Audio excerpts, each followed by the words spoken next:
سلامونه نیکی هیلې او احترامات. نن در سره د دیر د دریم نواب محمد شاهجهان خان په اړه باندې ضروری معلومات شریکوم، په دې خاطر چې تر پایه را سره پاتې شئ. ریاست دیر د دیر ریاست 1969 پورې یو خودمختار مسلمان اکثریتی ریاست و، چرته چې د سونو کالو راسې د ملیزي یوسفزي یو زوړ پخوانی ریاست او باچایي قایمه وه. که څه چې دغه ریاست څه لږ وخت دپاره د جندول د عمرا خان چې په افغان نیپولیون هم پیژندی شو په قبضه کې پاتې شوی و، ولې بیا دوباره د دیر د خانانو په قبضه کې راغی.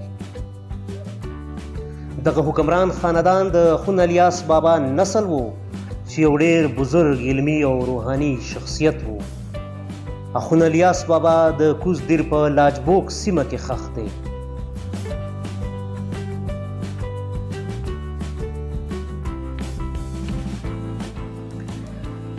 د کال 1897 په 12 دسمبر انګریزانو د یوې معاهدې تر مخه خان افدیر محمد شریف خان ته د نواب افدیر خطاب ورکړ. دې نه وړاندې د دیر حکمرانان په خانانو پیژندلی شو، ولې دلته زموږ د بحث موضوع محمد شریف خان او د دیر ریاست نه بلکې د دیر دریم نواب او مشهور نواب محمد شاهجهان خان مرحوم دی. خو د شاهجهان خان د ژوند او طرز حکومت د قصې نه مخکې ضروري ګڼم چې د دیر د دغه ریاست لنډ معلومات ستاسو په درانه حضور کې وړاندې کړم. دغه ریاست د هندوکش نه راوتې د پنجپوړې د سیند په غاړه آباد و، چې رقبه یې 15282 سکویر کیلومیټر وه. سرحدونه یې چترال، باجوړ، سوات او افغانستان سره لګېدلي وو.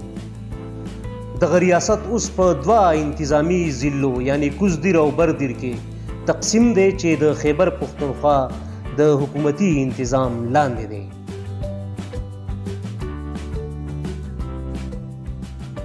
د کوز دیر او بر دیر پوره آبادي 40 لکه ده، چې کوز دیر 14 لکه او بر دیر په 10 لکه آبادۍ مشتمل دی. په دیر کې د یوسفزو نه علاوه قابل ذکر قامونه او نسلونه عثمان خیل، ساوادګان، ګجر، کوستاني، تاجک، روغاني، ترکلاني، رودباري او داسې نور اوسېدونکي دي. اوس واپس نواب محمد شاهجهان خان اړخ ته راځو.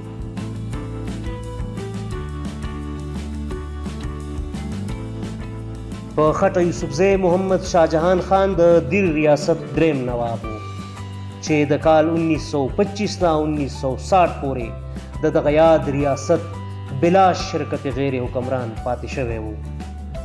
محمد شاهجهان خان په کال 1895 یعنی 1895 کې د بر دیر په برول بانډۍ کې پیدا شوی و، او دا هغه وخت و کله چې د نیکه او اولنی نواب محمد شریف خان د جندول د عمرا خان د لاسه په سوات کې د جلاوطنۍ په ژوند تیرولو مجبور و.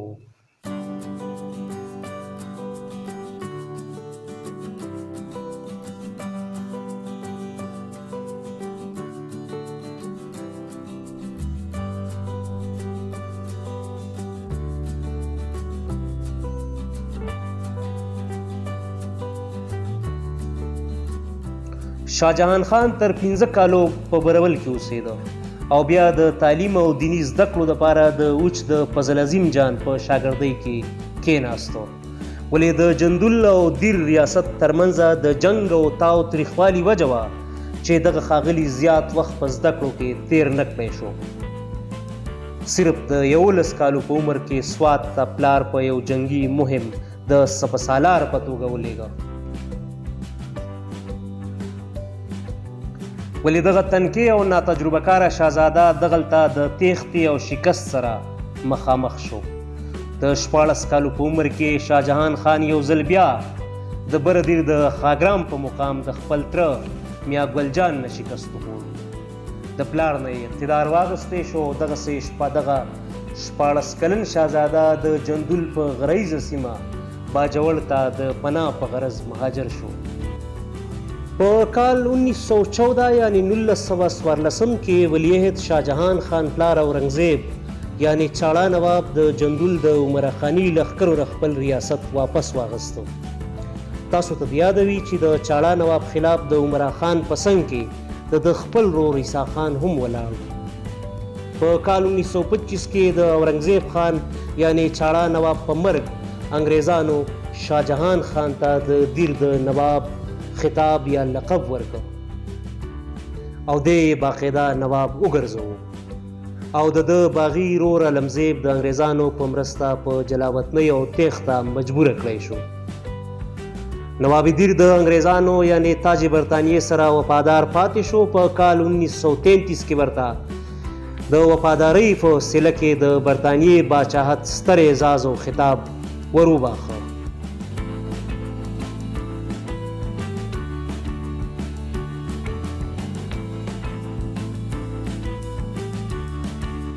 نواب دیر په کال 1944 یعنی 1944 کې په آل انډیا مسلم لیگ کې شامل شو او د 1948 یعنی 1948 کې د کشمیر غزا ته نواب شاهجهان د دیر د ترزنو جنگیالو لښکر د پاکستان مرستې ته ورلېږلی و چې د میړانې قصې اوس هم د تاریخ برخه ګرځېدلې ده.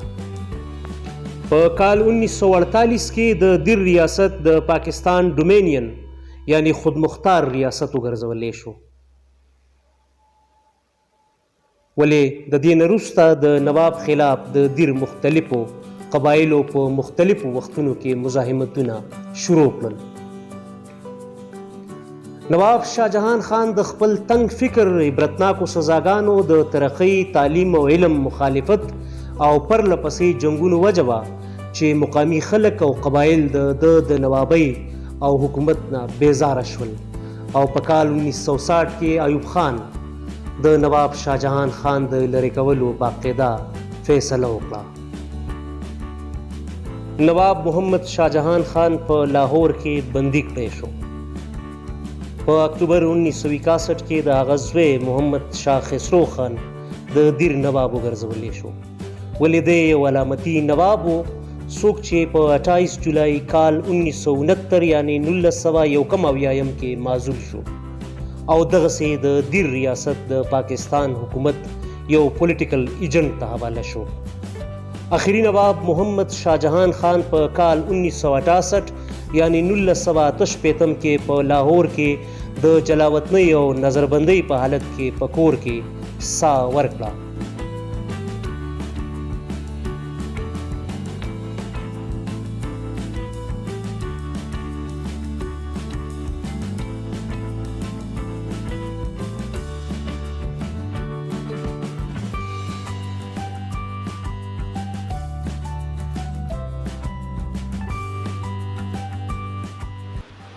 د بی ټي ان پښتوپیډیا ګرانو کتونکو زما یقین دی چې دغه ویډیو به ستاسو خوښه شوي. ژمنه ده زموږ چې په راتلونکي کې د سیمې د تاریخ د تاریخي شخصیتونو تاریخي واقعاتو په اړه در سره بلا ډېر خوندور او ګټور معلومات شریک کړو. دا کوم ویډیو چې تاسو کته دې دپاره د ویډیو ترتیب کول د دې ایډیټینګ زما ملګري ذاکر الله ور کړی دی. د دې دپاره معلومات او غږ زما جز سمیع الله خاطر و. یو غوښتنه په تلو کې چې دغه ویډیو د خپلو ملګرو سره ارومرو شریکه کړئ. که وخت ولرئ نو زموږ د چینل نورې ویډیوګانې هم وګورئ. کور مو ودان، یو جهان مننه.